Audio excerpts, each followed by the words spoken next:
ici plein de blocs de tailles différentes. Il n'y a pas de classement visible. Et le tout est pris dans une matrice argileuse, je dirais. Ici, effectivement, nous avons une formation qui apparaît en vrac. Ces formations en vrac sont caractéristiques des formations glaciaires, c'est-à-dire des moraines. On voit que, effectivement, les blocs sont disposés n'importe comment.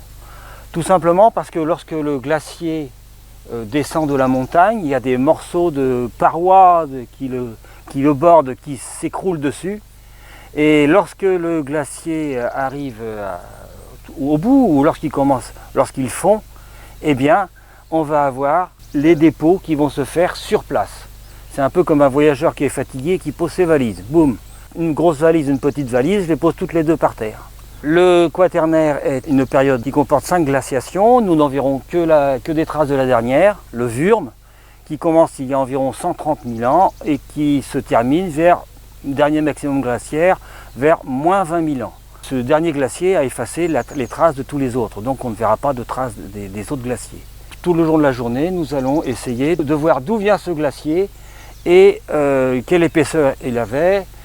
Donc après l'affleurement qu'on a vu sur les moraines, nous voici au-dessus de la vallée d'Ossau, la basse vallée d'Ossau, qui est assez remarquable puisqu'elle a des flancs très escarpés et un fond plat. Sur le côté à notre gauche, on voit des crêtes qui sont formées par de l'urgonien, donc des calcaires du Crétacé inférieur, et c'est intercalé avec des estives toutes vertes qui sont sur des marnes de l'Albien. Ces terrains font partie de la zone nord-pyrénéenne. Ensuite, au fond, vous avez la haute chaîne avec des terrains d'âge paléozoïque, voire un peu de Crétacé supérieur qui forment les hauts de Gourette.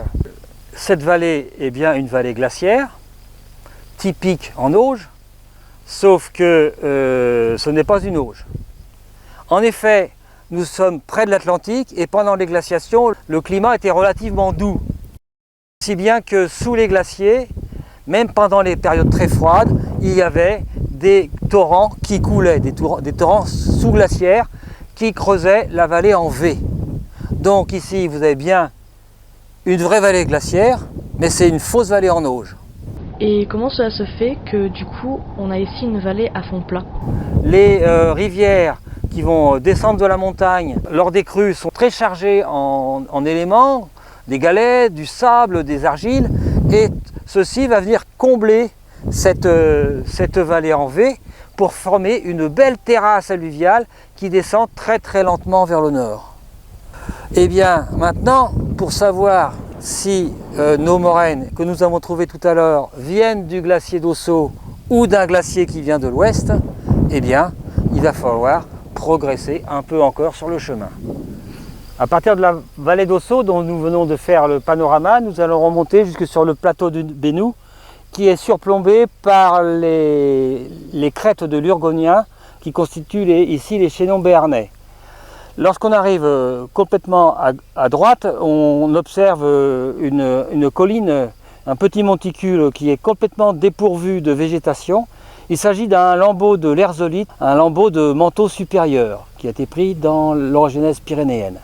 Puis lorsque nous revenons vers le plateau du Bénou, nous voyons qu'il existe des cordons qui partent de la forêt, qui sont perpendiculaires à la vallée, qui correspondent à des moraines frontales, moraines qui vont nous donner le retrait du glacier lors du réchauffement climatique qui date d'environ 20 000 ans.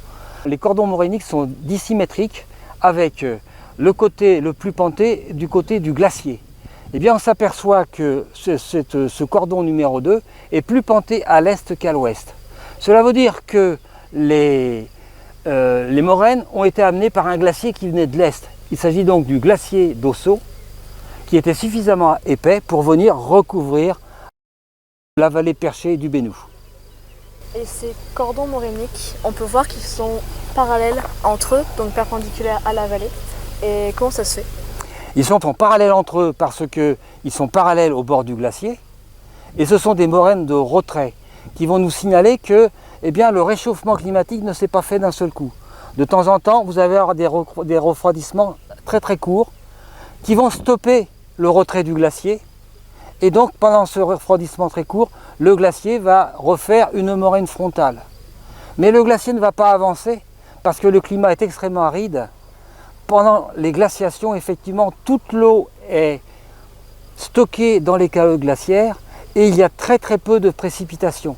Si bien que la période de refroidissement étant très courte et les précipitations étant très faibles, le glacier n'a pas suffisamment de matériel pour avancer à nouveau. Maintenant, nous allons descendre au Cromlech pour aller voir ce que contient ces moraines. Quelle est la nature des blocs contenus par ces moraines. Bon, nous sommes redescendus sur les cromlechs du Courtaou d'Akaous. Cromlech, ça vient du vieux gallois qui veut dire pierre dressée en cercle. Et effectivement, ici, nous en avons 16 qui sont alignés. Ce cromlech a été daté entre moins 2500 et moins 1000 avant Jésus-Christ, c'est-à-dire elle date de l'âge du bronze. Ce qui nous intéresse, nous, ici, c'est la constitution de ces roches. Ces roches proviennent de la moraine, que l'on voit derrière nous, ici, et une grande majorité est formée de granodurites. Les granodurites, ici, il n'y en a pas beaucoup dans la région. Les seuls que l'on trouve, c'est vers le sud, en zone axiale. Ce sont les granodurites des eaux chaudes, qui sont datées à moins 305 millions d'années.